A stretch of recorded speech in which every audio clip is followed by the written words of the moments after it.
তো এটা হচ্ছে আমার নতুন জিক্সার এসএফ। এইটা ছিল আগে একটা মোনোটোন, তো মোনোটোনকে আমি এসএফ বানাইছি। তো এখানে অনেক কিছু ইনস্টল করা আছে, যেমন প্রথমে চোখে পড়বে R15 ভার্সন 2 হ্যান্ডেল বার, আর এটার কিছু আফটার মার্কেটের কিছু পার্টস আমাকে লাগাইতে হয়েছে, এগুলো আপনাকে আলাদাভাবে পে করতে হবে। আর অনেকেই বলে যে হ্যান্ডেল বারে প্রবলেম হয়, হ্যান্ডেল বারে তেমন কোনো প্রবলেম হয় না। এই যে সামনের দিকে যেটা দেখতে পাচ্ছেন এটা হচ্ছে একটা ভাইজর। আর লুকিং গ্লাসের ক্ষেত্রে যদি বলতে যাই তাহলে এটা হচ্ছে নিউ মডেলের এসএফের লুকিং গ্লাস। এই লুকিং গ্লাসগুলো অনেকটা ছোট, তাই দেখতেও সুন্দর লাগে। আর এই যে দুইটা চোখের মতো কালো কালো যে দুইটা দেখতেছেন, এটা আফটার মার্কেট নেওয়া। এটা জাস্ট এটার কোনো সুবিধা নাই, এটা শুধু গাড়ির লুকসটাকে একটু বেটার করে। এই তো ওভারঅল যদি দেখতে যাই, দেখতে অনেক সুন্দর লাগে। আর এই যে বাম্পারটা আছে এটা ছিল আমার মোনোটোনের বাম্পার, আমি শুধু এই বাম্পারটাকে কেটে ইনস্টল করে নিয়েছি। আফটার মার্কেট যদি আপনারা কোনো বাম্পার নিতে চান সেক্ষেত্রে দাম 1000 থেকে 1500 টাকা মতো আসতে পারে। ওভারঅল লুকের কথা বলতে গেলে এটা অনেকটা স্পোর্টি আর মাস্কুলার দেখায়।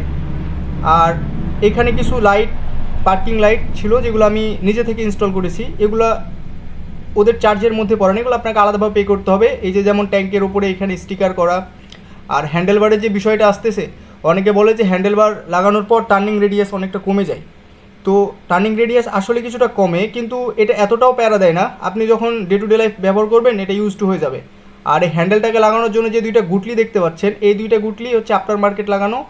আর গুটলির ওপরে ওই যে জিক্সারের প্লেট, বাকি সব কিছুই গার্ডেরই।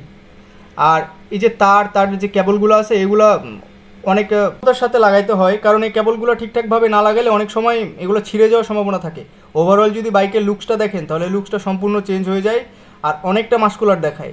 আর পেছন থেকে ককপিটের ভিউটা যদি বলেন তাহলে এটা অনেক সুন্দর দেখায়। এখন একটা কোশ্চেন আসে যে মোনোটোন থেকে এসএফে শিফট হওয়ার পর কমফোর্ট কেমন পাওয়া যায়। দেখেন ভাই, গাড়ি কিন্তু ওইটাই, কিন্তু এখন হ্যান্ডেলবার লাগানোর পর আপনার সিটিং পজিশনটা একটু চেঞ্জ হয়। সিটিং পজিশনটা একটু চেঞ্জ হলে আপনাকে একটু লিন হয়ে বসতে হয়। তাছাড়া অনেকেই বলে যে শহরের মধ্যে টানাটানি করা যায় না বা জিগজ্যাগ করে চালানো যায় না, এটা আসলে তেমনটা না। এটা ডিপেন্ড করবে আপনার রাইডিং এক্সপিরিয়েন্সের উপর। আপনি যত ভালোভাবে গাড়ি চালাতে পারবেন আপনার কাছে গাড়ি তেমন কিছুই না।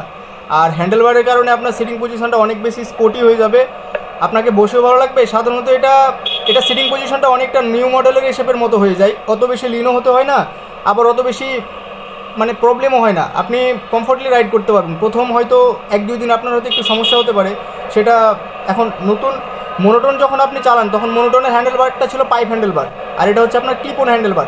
তো দুইটা হ্যান্ডেলবারের মাঝে একটু তো পার্থক্য আপনারা নিজেরাই বুঝেন।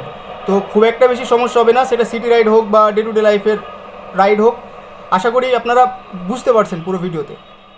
ভিডিও ভালো লাগলে অবশ্যই একটা লাইক দিবেন ও চ্যানেলটি সাবস্ক্রাইব করে দিবেন। আজকের মতো বাই, দেখা হবে নেক্সট ভিডিওতে। আসসালামু আলাইকুম।